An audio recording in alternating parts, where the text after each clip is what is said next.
नमस्कार, आप देख रहे हैं आज तक। आपके साथ मैं हूं सईद अंसारी। दिन भर की हर अहम खबर लेकर रात 9 बजे हम हाजिर हैं। इलाहाबाद में बीजेपी की 2 दिनों की राष्ट्रीय कार्यकारिणी की बैठक शुरू हो चुकी है और पार्टी के इस जलसे को बीजेपी के मिशन उत्तर प्रदेश का आगाज भी समझा जा रहा है। कल प्रधानमंत्री नरेंद्र मोदी परिवर्तन रैली करके विधिवत इसका शंखनाद भी कर देंगे। लेकिन सबसे बड़ी बात यहां पर यह है कि बीजेपी ने फिलहाल किसी भी चेहरे को यूपी सीएम के रूप में प्रोजेक्ट न करने का फैसला लिया है। तो सीएम के चेहरे पर क्या है बीजेपी का असमंजस, देखिए हमारी ये रिपोर्ट।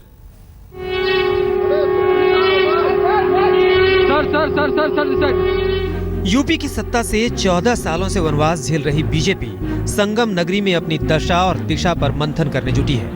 कार्यकारिणी के मुद्दे तो राष्ट्रीय हैं, लेकिन निगाहें स्वाभाविक रूप से देश के सबसे बड़े सूबे उत्तर प्रदेश की सत्ता पर है, जिसके लिए दौड़ अगले साल शुरू हो रही है। अटकलें तेज थी कि इलाहाबाद की बैठक में बीजेपी उत्तर प्रदेश के लिए अपने चेहरे का ऐलान कर सकती है।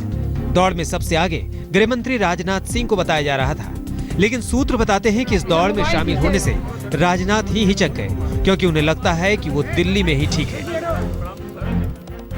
सूत्रों के मुताबिक राजनाथ सिंह राष्ट्रीय राजनीति में रहना चाहते हैं। वो यूपी में प्रचार तक ही सीमित रहना चाहते हैं। उन्हें प्रचार का चेहरा बनना पसंद नहीं। चर्चा किस पर हो रही है उसका अधिकार राष्ट्रीय नेतृत्व पर है, और राष्ट्रीय नेतृत्व किन की चर्चा कर रहा है वो विषय सार्वजनिक नहीं है। इसलिए चर्चा करने का काम राष्ट्रीय नेतृत्व का और निर्णय करने का काम राष्ट्रीय नेतृत्व का उचित समय पर रहेगा। बट आपको क्या लगता है इस वक्त जो उत्तर प्रदेश की परिस्थितियां हैं, क्या उसमें असम के फॉर्मूले को लागू करना चाहिए कि चेहरा सामने लाकर फिर प्रदर्शन दिखाया जाए? मैंने कहा ना कि ये अधिकार है राष्ट्रीय नेतृत्व का, और सक्षम नेतृत्व है वो समय पर निर्णय लेगा। ऐसे में सवाल है कि यूपी में मायावती और मुलायम जैसे कद्दावर चेहरों के आगे बीजेपी किसका चेहरा रखेगी? क्या नरेंद्र मोदी के नाम पर यूपी की जंग लड़ी जाएगी, या असम के सर्बानंद सोनोवाल की तरह कोई और चेहरा आगे करेगी? लेकिन जो वरिष्ठ नेता है वो कभी भी अपने को बताया जाता है कि बीजेपी ने इस कश्मकश से निकलने का भी रास्ता ढूंढ लिया है। पार्टी यूपी में बीजेपी के चेहरे को लेकर एक आंतरिक सर्वे करेगी। सर्वे में मुद्दों, सीटों पर भी सवाल होंगे। सर्वे में 6 नाम शामिल किए जाएंगे जो यूपी में बीजेपी का चेहरा हो सकते हैं। लेकिन बीजेपी के सूत्र बताते हैं कि इसमें एक बात साफ है कि जो भी पार्टी का चेहरा बनेगा वो सांसद ही होगा। अक्टूबर-नवंबर में इस चेहरे का ऐलान हो सकता है। एक बात और कही जा रही है कि ये चेहरा ब्राह्मण, राजपूत या किसी पिछड़ी जाति का होगा। अगर सर्वे में कोई साफ नतीजा नहीं निकला तो इसके लिए भी पार्टी ने अपनी तैयारी कर ली है। बताया जाता है कि यूपी को 6 इलाकों में बांटकर पार्टी 6 चेहरे सामने करेगी जो प्रचार की अगुवाई करेंगे। ये सभी चेहरे भी किसी न किसी सांसद का ही होगा, और अगर चुनाव में पार्टी को बहुमत मिला तो इनमें से ही कोई सीएम उम्मीदवार होगा। मिशन उत्तर प्रदेश की रणनीति बनाने में जुटी बीजेपी हर वो दांव खेलने की तैयारी में है जो उसे सत्ता के करीब तक पहुंचा सके, फिर चाहे वो जातिगत समीकरण बिठाना हो या फिर कि चुनावी कमान के लिए उम्मीदवार या नेता की तलाश हो। पार्टी लगातार सर्वे का सहारा ले रही है ताकि जनता के मूड को अभी से भापा जा सके। सीएम उम्मीदवार घोषित करने में असमंजस की एक बड़ी वजह यह भी हो सकती है कि इससे कहीं पार्टी के भीतर असंतोष न उभरे। गौरतलब है कि पार्टी के भीतर कुछ नेता के समर्थक अपने नेता को इशारों इशारों में सीएम उम्मीदवार के रूप में प्रोजेक्ट करने की कोशिश कर रहे हैं। यूं तो 403 सीटों वाली यूपी विधानसभा में इस वक्त बीजेपी की सिर्फ 41 सीटें हैं, लेकिन लोकसभा में पार्टी ने सबका सफाया कर दिया था। लोकसभा की 80 में से 73 सीटें बीजेपी के पास हैं। ऐसे में पार्टी को लग रहा है कि 14 साल के वनवास को दूर करने का ये सही मौका है। यही अपील करने आया हूं, यह वनवास अब समाप्त होना चाहिए। 14 वर्ष तक तो मर्यादा पुरुषोत्तम भगवान राम का भी वनवास नहीं रहा है, इसलिए भाजपा का भी यह वनवास उत्तर प्रदेश की राजनीति में समाप्त होना चाहिए और उत्तर प्रदेश में भारतीय जनता पार्टी के स्पष्ट बहुमत की सरकार बननी चाहिए। बहरहाल देखना दिलचस्प होगा कि सत्ता का वनवास दूर करने के लिए यूपी में बीजेपी कौन सा कार्ड खेलती है। रीमा पराशर के साथ हिमांशु मिश्रा, इलाहाबाद, आज तक। उत्तर प्रदेश में सीएम के चेहरे पर बेशक बीजेपी की राष्ट्रीय कार्यकारिणी में कोई चर्चा नहीं हुई, लेकिन बीजेपी अध्यक्ष अमित शाह के भाषण से यह साफ हो गया है कि संगम नगरी में चल रहे मंथन से सत्ता का मंत्र निकालने की तैयारी में है बीजेपी। अमित शाह ने मथुरा कांड का भी जिक्र किया। उत्तर प्रदेश की अखिलेश सरकार पर जमकर हमला भी बोला। कहा, उत्तर प्रदेश में माफिया राज है। संगम नगरी इलाहाबाद में राष्ट्रीय कार्यकारिणी की बैठक के साथ ही बीजेपी ने अगले साल यूपी में होने वाले विधानसभा चुनावों के लिए शंखनाद कर दिया।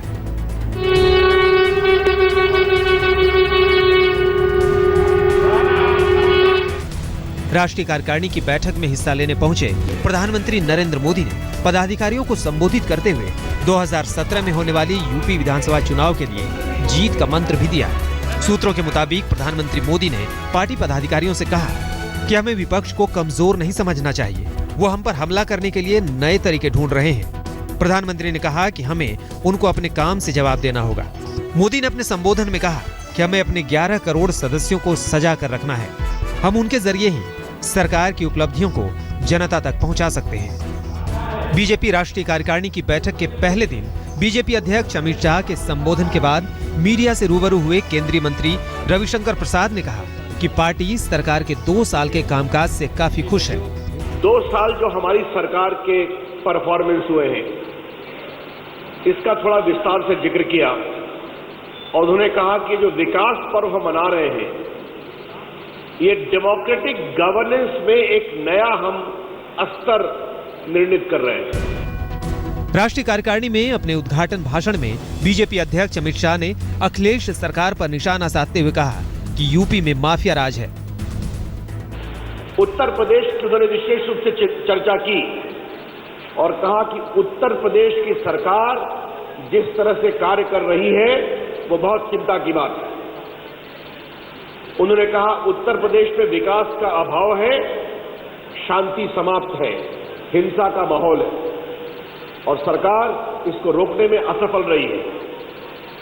बीजेपी ने इस राष्ट्रीय कार्यकारिणी की बैठक से यूपी चुनाव का शंखनाद कर दिया है और मथुरा और कैराना की घटना के लिए अखिलेश सरकार को दोषी मानते हुए उत्तर प्रदेश सरकार की कानून व्यवस्था पर सवाल खड़े कर दिए हैं। प्रधानमंत्री नरेंद्र मोदी और अमित शाह ये बात अच्छे से जानते हैं कि अगर अभी माहौल नहीं बना तो फिर कार्यकर्ताओं के लिए उत्तर प्रदेश चुनाव के लिए जमीन तैयार करना मुश्किल होगा। राष्ट्रीय कार्यकारिणी की बैठक में बीजेपी अध्यक्ष ने मोदी सरकार का गुणगान करते हुए कहा, मोदी सरकार ने 2 साल में जिस तरह काम किया है उससे भारत दुनिया के लिए आशा का केंद्र बन गया है। राष्ट्रीय कार्यकारिणी की बैठक में बीजेपी जहां यूपी में होने वाले विधानसभा चुनाव का एजेंडा और रणनीति तैयार करेगी, वहीं इसके साथ पंजाब, उत्तराखंड, हिमाचल प्रदेश और गोवा विधानसभा चुनाव पर भी चर्चा होगी। सोमवार को बैठक के आखिरी दिन प्रधानमंत्री मोदी का समापन भाषण होगा। रीमा पाराशर के साथ हिमांशु मिश्रा, इलाहाबाद, आज तक। असम में मिली ऐतिहासिक जीत का नशा बीजेपी के नेताओं पर किस कदर छाया हुआ है, यह इलाहाबाद में बीजेपी की राष्ट्रीय कार्यकारिणी की बैठक में भी देखने को मिला। तस्वीरें आपके सामने हैं। असम का ये पारंपरिक गमछा है जो इन बीजेपी नेताओं ने धारण किया हुआ है। राष्ट्रीय कार्यकारिणी की बैठक में तमाम नेताओं के गले में ये गमछा दिखा। बीजेपी नेताओं का कहना था कि असम के बाद अब उत्तर प्रदेश की बारी है। बीजेपी की सांसद मीनाक्षी लेखी ने कहा कि असम की कहानी हम यूपी में भी दोहराएंगे। रुख अगली खबर का। आज तक ने आपको दिखाया था ऑपरेशन मथुरा। हमने स्टिंग ऑपरेशन के द्वारा यह खुलासा किया था कि स्थानीय खुफिया यूनिट लगातार मथुरा के जवाहर बाग के हालात की जानकारी दे रही थी, जबकि उत्तर प्रदेश सरकार ने इस खुफिया नाकामी से बताया था। आज इलाहाबाद की राष्ट्रीय कार्यकारिणी के पहले दिन की बैठक के बाद केंद्रीय मंत्री रविशंकर प्रसाद ने कहा कि अगर अखिलेश सरकार ने वक्त पर ठीक कार्रवाई की होती तो 29 जानें बच सकती थी। It seriously reflects upon the gross misconduct of UP government in not taking it seriously, and so many lives could have been saved if appropriate action would have been taken. It only reinforces that. I think in the light of a sting operation, it is very evident that the state government is not very keen to have a fair investigation. Otherwise, it may impinge upon the conduct of their own superior officers as to why action were not taken. I would again reinforce what Rajnath ji has said. It is a fit case in which the state government must recommend for a CBI inquiry. और आइए अब हम आपको दिखाते हैं कि हमारे यानी कि आज तक के स्टिंग ऑपरेशन में लोकल इंटेलिजेंस यूनिट के इंस्पेक्टर ने क्या कहा था।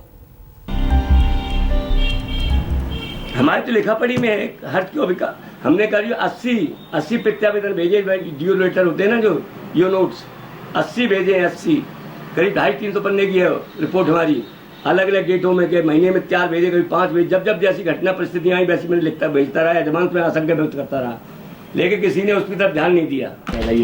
ये पूरी रिपोर्टें हैं जो डेली की डेली ये जो भेजी है ना, सबसे पहले मैंने इनको दिया है अवैध असलों के संबंध में, देखिए लिखा है टैग लगा हुआ है, अवैध असलों के संबंध में हमने दिया सबसे पहले रिपोर्ट इनको 23 जनवरी 15-20 में लिखा हुआ है, समझे। इसमें लिखा है मैंने इतने 6 पन्ने की है ये। LIU के इंस्पेक्टर थे मुन्ना लाल गौर जो आपने सुना, और ये हमने स्टिंग ऑपरेशन के जरिए बात पता लगाई थी। और अब जब बात मथुरा कांड की चल रही है तो आइए हम आपको दिखा देते हैं मथुरा का कंस कहे जाने वाले रामवृक्ष यादव का अनदेखा वीडियो। रामवृक्ष किस तरह से जवाहर बाग की घटना से पहले साजिशें बुन रहा था, किस तरह से मथुरा के अलावा भी कई शहरों में रामवृक्ष अपना जाल फैला रहा था। RBI की करेंसी भारत में नहीं चलेगी, ये ब्रिटेन का बैंक है, आजाद हिंद बैंक करेंसी भारतीय करेंसी है और इससे लेन देन। मथुरा के जवाहर बाग कांड का सरगना ये वही रामवृक्ष यादव है जो अब इस दुनिया में नहीं है। कोई दम रखता हो तो मैदान में आवे, सब लोग आत्मसमर्पण करें। जय हिंद, जय सुभाष। लेकिन आज तक पर आज पहली बार आप देख रहे हैं मथुरा का कंस बने रामवृक्ष यादव की वो साजिश जो जवाहर बाग कांड से बहुत पहले बहुत बड़े पैमाने पर लंबे समय से कर रहा था।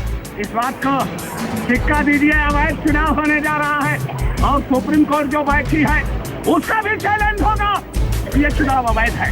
मथुरा के जवाहर बाग की तरह देश के अलग अलग हिस्सों में जमीनों पर अवैध कब्जा करने की नीयत से मथुरा के इस कंस ने तैयार कर रखी थी अपनी फौज, जिसके साथ वो पूरे देश में घूम रहा था। उसका वैल्यू 972 MG गोल्ड होगा और बाजार में जब एक दिन खरीदोगे तो हम तो सब दिखाओगे। रामवृक्ष की साजिश का ये काफिला साल 2014 में पंजाब के ऐतिहासिक जालियांवाला बाग भी पहुंचा था, जहां अपनी फौज के बीच उसने दिया था जहरीला भाषण। और उन्हीं की अंतरात्मा की आवाज कह रही है कि RBI की करेंसी भारत में नहीं चलेगी, ये ब्रिटेन का बैंक है, आजाद हिंद बैंक करेंसी भारतीय करेंसी है और इससे लेन देन। आजाद हिंद सरकार, आजाद हिंद सरकार।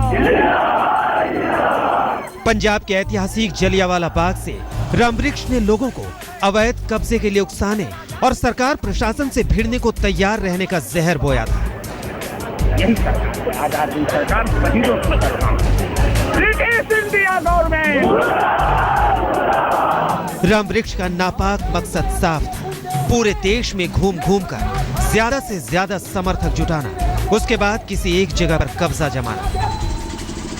शहीदों के गुरुदेव नेताजी सुभाष चंद्र बोस हैं, इस बात को समझिए।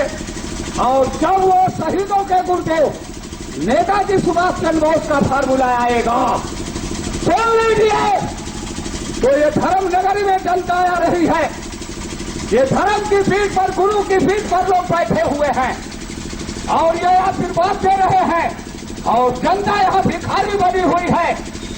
यहाँ जो है ये हर की पौड़ी पर वो हाथ पसार रही है कि कोई रोटी दे दे, कोई रोटी दे दे। जलियांवाला बाग से रामवृक्ष के साजिश का काफिला आधी रात हरिद्वार जा पहुंचा। हरिद्वार में भी अवैध कब्जे के लिए लोगों को उकसाने का जहर उगलते हैं इस सनकी ने नेताजी सुभाष चंद्र बोस तक का हवाला दे डाला। हरिद्वार के धर्म गुरुओं, अगर आप ये कहेंगे RBI की करेंसी को कि ये भारतीय करेंसी है, तो आपको उसका रिकॉर्ड देना पड़ेगा, क्योंकि जब RBI ने कह दिया कि हमारे पास रिकॉर्ड नहीं है, तो ये तो रिकॉर्ड धर्म गुरुओं को देना होगा। देना होगा कि नहीं देना होगा? ये देना पड़ेगा, और नहीं देंगे तो क्या होगा? अब ये आप समझिएगा। इस बात को एक छोटी सी अपील, चुनाव का बहिष्कार और अगर ये धर्म गुरुओं ने चुनाव का बहिष्कार नहीं किया तो जो आगे टक्कर होने जा रही है, जो वैचारिक महाभारत होने जा रही है, उसके जिम्मेदार सभी धर्म गुरु होने जा रहे हैं। जलियांवाला बाग, हरिद्वार, पंजाब के अलग अलग इलाकों में घूमने के बाद रामवृक्ष यादव ने उत्तर प्रदेश के प्रतापगढ़ का दौरा भी किया। खुद बस पर खड़े होकर माइक के जरिए वो लोगों से बातें कर रहा था, जबकि आगे आगे गाड़ियों का लंबा काफिला चल रहा था। शहीदों का गुरुदेव नेताजी सुभाष चंद्र बोस का फार्मूला भारत में चलेगा, इम्परर वो है, ये खाली करे और नहीं तो सिक्का दे, जिसके पास सिक्का वो सम्राट। देश के अलग अलग इलाकों में घूमने के बाद रामवृक्ष ने अच्छी खासी फौज भी जुटा ली थी। उसके बाद वो सीधा प्लान के तहत मथुरा के इस जवाहर बाग में पहुंचा और ऐसा कब्जा जमाया कि उसे खाली करवाने में 2 पुलिस वालों समेत 29 लोगों की जान चली गई। कई बच्चे अनाथ हो गए, कई महिलाएं विधवा हो गई और सरकारी तंत्र पर हजारों सवाल भी खड़े हो गए। अरविंद ओझा, मथुरा, आज तक। हम आपको ये भी बता दें कि उत्तर प्रदेश के मुख्यमंत्री अखिलेश यादव कल मथुरा जा रहे हैं और ये भी उम्मीद की जा रही है कि अखिलेश बीजेपी के हमलों और नए खुलासों पर भी जवाब देंगे। फिलहाल रुख अगली खबर का। क्या बिहार टॉपर्स घोटाले में गिरफ्तार मास्टरमाइंड बच्चा राय का केंद्रीय मंत्री गिरिराज सिंह से कोई कनेक्शन है?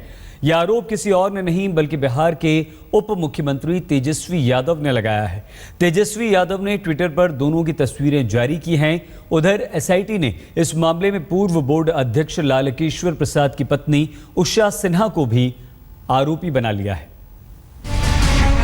जितने भी आरोप लगे हैं बेबुनियाद और तदबीन है। बिहार टॉपर्स घोटाले में अब नया मोड़ आ गया है।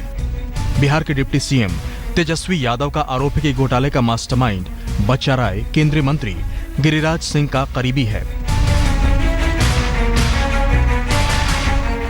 तेजस्वी ने ट्विटर पर तस्वीरें जारी कर आरोप लगाया है कि टॉपर्स घोटाले में गिरफ्तार बच्चा राय का गिरिराज सिंह के साथ गहरा संबंध है।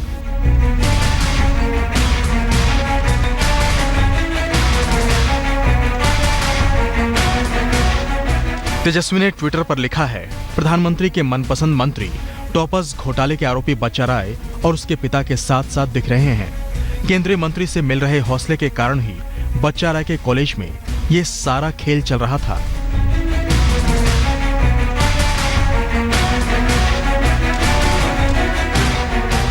अपने खिलाफ तेजस्वी यादव के लगाए आरोपों पर केंद्रीय मंत्री गिरिराज सिंह का क्या कहना है, आइए आपको सुनाते हैं।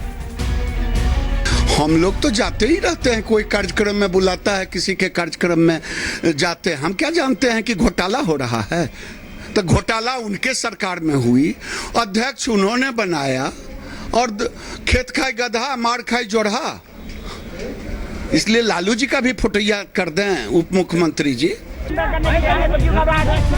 इस बीच टॉपर्स घोटाले में गिरफ्तार बच्चा राय ने पुलिस से पूछताछ में कई अहम खुलासे किए हैं। बच्चा राय की माने तो फर्जीवाड़े का ये पूरा खेल पूर्व बोर्ड अध्यक्ष लालकेश्वर प्रसाद सिंह के इशारे पर होता था। टॉपर्स घोटाले में पकड़े गए 2 आरोपी संदीप झा और अजीत ने पूछताछ में खुलासा किया है कि ये रैकेट सिर्फ विष्णु राय कॉलेज तक ही सीमित नहीं था। ये खेल बिहार के कई और कॉलेजों में भी चल रहा था।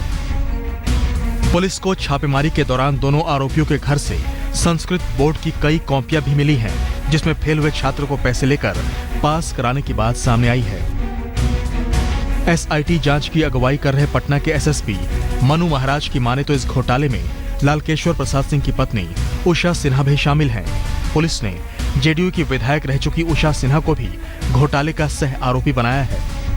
वहाँ पे वो काम करते थे और इनके जो लालकेश्वर जी की पत्नी है वो भी वहाँ पे पहले सदस्य थी, तो उनके द्वारा बताया गया कि लालकेश्वर जी के द्वारा ये सब काम होता था। गलत तरीके से सेंटर चेंज करवाया जाता था, कॉपीज चेंज करवाया जाता था और कई जो विद्यालय हैं उनको लाभ पहुंचाया जाता था। गिरफ्तारी की तलवार लटकने के बाद पूर्व बोर्ड अध्यक्ष लालकेश्वर प्रसाद सिंह और उनकी पत्नी उषा सिन्हा फिलहाल फरार हैं। लेकिन जैसे जैसे टॉपर्स घोटाले में जांच आगे बढ़ रही है, कई सियासी चेहरे भी बेनकाब होने लगे हैं। समस्तीपुर से जहांगीर आलम के साथ रोहित सिंह और कुमार अभिषेक, पटना, आज तक।